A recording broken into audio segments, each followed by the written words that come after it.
Assalamualaikum warahmatullahi wabarakatuh. Kembali di channelnya Ekosusi Farmasi TV. Jangan lupa ya, klik subscribe, like, dan komen. Terima kasih.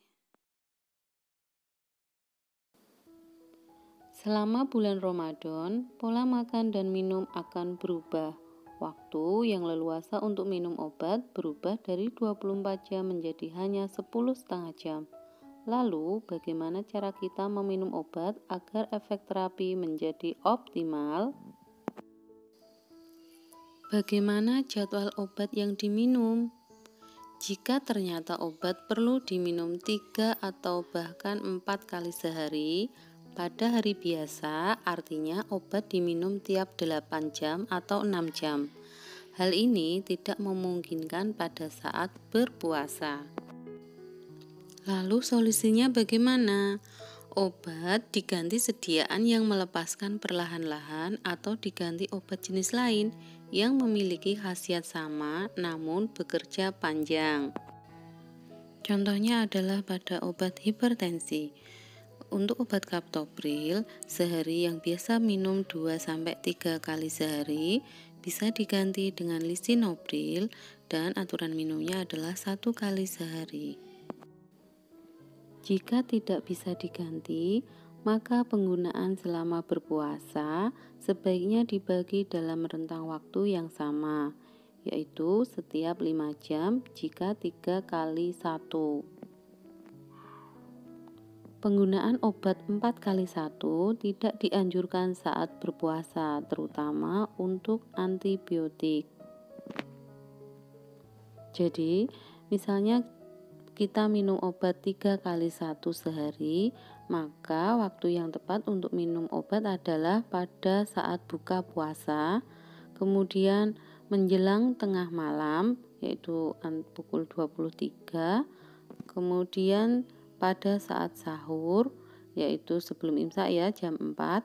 Nah, ini adalah waktu yang dianjurkan untuk minum obat saat berpuasa jika 3 kali 1. Bagaimana jadwal obat yang diminum? Perubahan jadwal dan dosis dapat mempengaruhi efek terapi obat.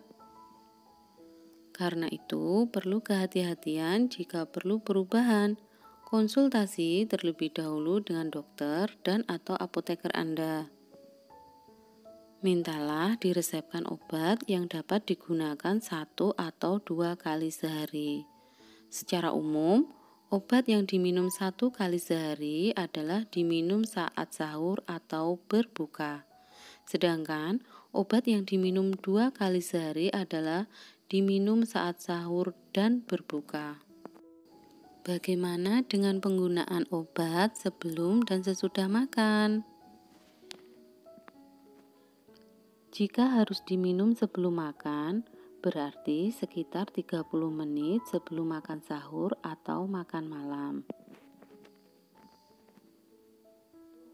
Jika obat diminum sesudah makan, artinya kondisi lambung berisi makanan kira-kira 5-10 menit setelah makan besar. Jika ada obat yang harus diminum tengah malam sesudah makan, maka dapat makan dulu dengan roti atau sedikit nasi ya sebelum minum obat. Tidak semua obat membatalkan puasa ya, yaitu adalah dalam bentuk yang tidak diminum melalui mulut dan masuk saluran cerna.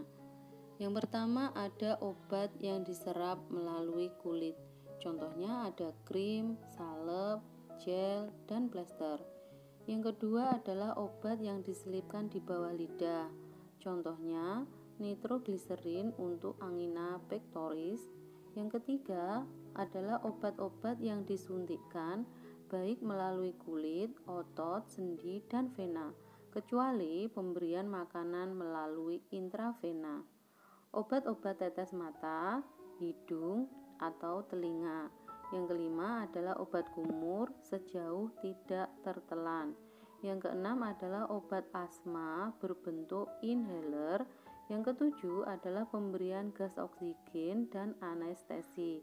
Yang kedelapan adalah supositoria. Penggunaan obat pada penyakit kronis di bulan Ramadan dalam agama Islam memperbolehkan orang yang sakit untuk tidak berpuasa. Jika sakit, Anda cukup berat dan ingin berpuasa, maka konsultasikan terlebih dahulu pada dokter apakah boleh berpuasa atau tidak. Tidak perlu memaksakan diri berpuasa jika fisik tidak mengizinkan. Jika memungkinkan untuk berpuasa, mintalah kepada dokter untuk meresepkan obat yang hanya digunakan 1 atau 2 kali sehari, atau tanyakan pada apoteker cara penggunaannya. Selamat berpuasa. Semoga amal ibadah Ramadan kita diterima oleh Allah Subhanahu wa taala. Amin amin amin ya